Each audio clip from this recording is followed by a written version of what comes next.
So hello guys, what's up and welcome back to my YouTube channel. It's me, your girl Barrister Neze, and this is Nezeville. During the early 90s, Eastern Nigeria saw a surge in affluent individuals displaying wealth, lavish mansions, extravagant parties, and pricey automobiles. Despite the actual source of their wealth remained mysterious and largely unknown. In 1995, during the General Sani Abacha regime, several children in Owerri, capital of Imo State, were going missing by the day, including children of prominent people were getting kidnapped by ritualist gangs who warned their parents not to contact the police. Despite ransoms were paid, these children were never released back to their families. They were believed to be used for ritual murders, satanic purposes, and organ trade. This disappearance continued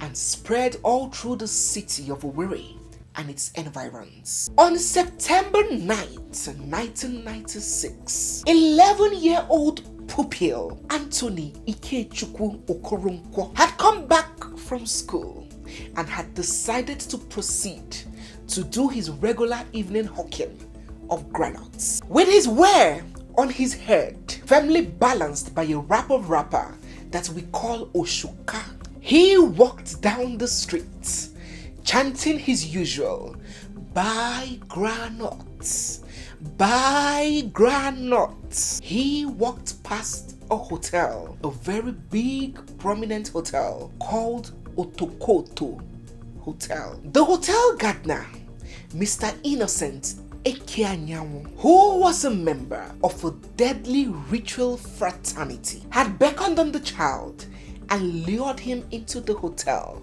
under the pretense, in the guise that he wanted to patronize and purchase some granules. Oh, the sun was scorching hot, burning and melting, and when Mr. Innocent offered this child a cold beverage, he must have taught him to be the kindest, most considerate uncle in the world. He didn't go past 2 sips when he fell unconscious. Anthony Ikechukwu, the 11-year-old child, was taken into a hotel room where he was decapitated. His head was severed, his liver removed, his penis cut off, and his dismembered body was buried right there in the hotel premises. Mr. Innocent Ekanyawo, the gardener, cleaned up the room where the young child was murdered and decapitated. Then he set off to deliver the child's head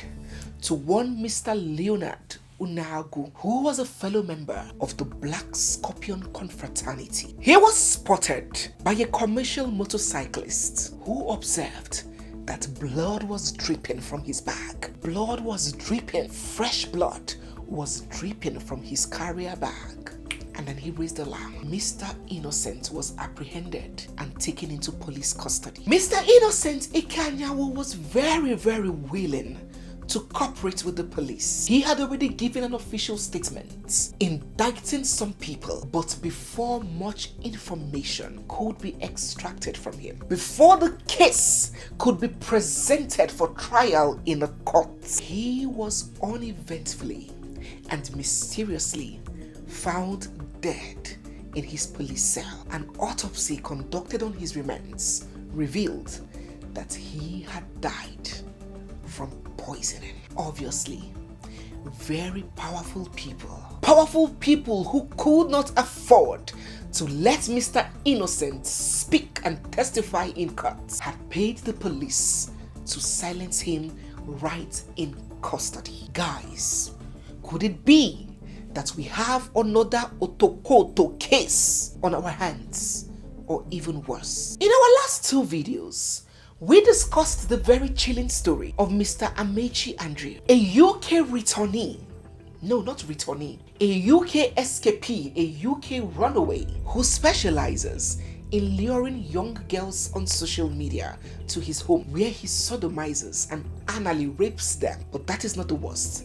that he allegedly does. It has now been alleged that Mr. Andrew is a murderer and a member of an organ harvesting syndicate. The human rights activist Harrison, who has been following this case and has been in active communication with the police, made this revelation on his Instagram page. He said, Andrew Amechi of Black Sheep Group is suspected to be involved in human parts sales. Some of his victims that escaped said that he bribes his way out each time he's arrested, and top security officers talk down on the victims. Oh, we cannot overemphasize the pain, the decay, the demerits of a system that does not work. Can you imagine how painful it is to know that if the authorities do their job, so many other cases will be averted, so many other victims will be saved? But in a country where criminals with the right funds have the leeway and the platform to keep operating and wreaking havoc on more people when they can be nipped in the bud before they become a menace, it is heart-shattering and unfortunate. But let's proceed. So from this write-up, he has been reported severally. Just like a woman going to report to the police that she has been raped, and you see the police asking her, you, what did you wear? Why did you go to the party? Why did you go out with him if you know you didn't want to sleep with him? Victim blaming, victim shaming. So he has been reported to the authorities severally, but nothing was done. So the Nigerian police had such a high-profile murder and kidnapping case, suspected murder and kidnapping case on their hands. The victims are still yet to be found, whether dead or alive, and it has the effrontery to tell us, to tell the populace, that the suspect was shot dead in the process of trying to escape. Oh, God have mercy. There are several questions that beg addressing in this case. 1. Why did Mr. Amechi have access to social media, to his phone, to data, to internet when he was in police custody? He was already arrested when we noticed activities on his social media accounts. His Facebook, his Instagram accounts were public, were on public view. But when he saw that the case was going viral, we saw those accounts getting privated. The police should explain who gave Mr. Andrew access to his phone while he was in custody. Secondly, you know I like to tell you guys about what the law says, the law in paper, and I like to tell you what the practice is. In practice, it is no news that suspects who are accused of committing grievous offenses are paraded to the press. Why was Mr. Andrew's case any different? He is suspected to have kidnapped at best or killed at worst 2 young girls, and the police didn't parade him. Rather, they covered him, giving him preferential treatment as alleged. Why is his face and his identity being concealed by the police? 3. The biggest question in the room, begging answers. How did Mr. Andrew Amechi escape police custody? Have you seen the Nigerian police trying to transport a criminal from one jurisdiction to another? You would think they have Osama bin Laden in their confines. They could successfully pick up Chioma Erisco from Lagos and took her to Abuja safely for making a review on social media, an offensive review.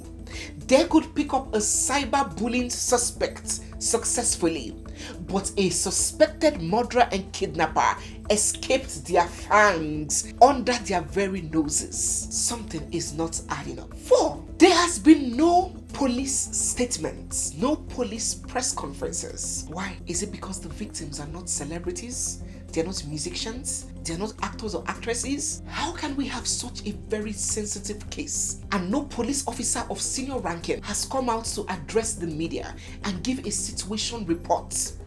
In Sena climes, that state should be on fire with people protesting, taking to the streets, but everybody is moving on with their lives like nothing is happening. If not this human rights activist that has taken and owned this case, it would have gone unnoticed. Why is the police not speaking? Why are we getting our updates from a civilian? 5. And lastly, his remains. You know, in law, we have a saying that justice must not only be done, but must be evidently seen to be done. So there can be a case where justice was done, but if it was not evidently seen by all to have been done, it is not justice. We have such a case where the minds of people are filled with doubts and suspicion and skepticism. The least the police could have done was to show evidence that he had actually died. And yes, that happens in high-profile cases. It happened with Shekau. It happened with Osama bin Laden. It happens all across the world. To give relief, restitution, comfort, closure to all and sundry, to give credibility to the police force, it is a duty that they owe us to make it evident and clear that that was what happened. You know, it aches me to think or to understand that this situation in Nigeria is worse than it was 30 years ago. Because even in this OTOKOTO case, the policemen who were responsible for feeding that Ikechukwu man, for feeding that man that mysteriously passed in police custody, the police officers who were on duty that day that gave him water and food were nabbed, were prosecuted, were sentenced to death, were convicted, they were killed. But just imagine the laxity at which things happen now. I mean, just about anything can happen and it will seem like nothing, not a big deal. We have gotten so accustomed to anarchy. Who are the policemen in whose custody this man was when he escaped? They have a lot of explaining to do. Guys, there is ample cause, ample reason for any right-thinking person to suspect foul play. And the question we are all asking once again is, where is Mr. Andrew Amechi? And where is Celine and Afiba? We have an update, a lead that could possibly unravel the whereabouts of these girls. Before then, do drop your feelings about what you think about this update. Do you really believe that Mr. Andrew is dead? Do you really suspect foul play? Do drop your thoughts, your comments, your feelings, your opinions down in the comment section. And don't forget to follow me on Instagram at Nezeville, where we take up this discussion. Search Nezeville on Instagram, or you can follow the Instagram link which is in my description box. So guys, yes, we have come to the end of today's video. If you're new here, you're seeing my face for the first time, or if you've been watching without subscribing, don't forget to hit the subscribe button, give this video a thumbs up, drop all your comments down in the comment section, and stay glued because we have so much more coming your way. It's me, your girl Barrister Neze, and this is Nezeville. I'll see you guys in my next one. For now,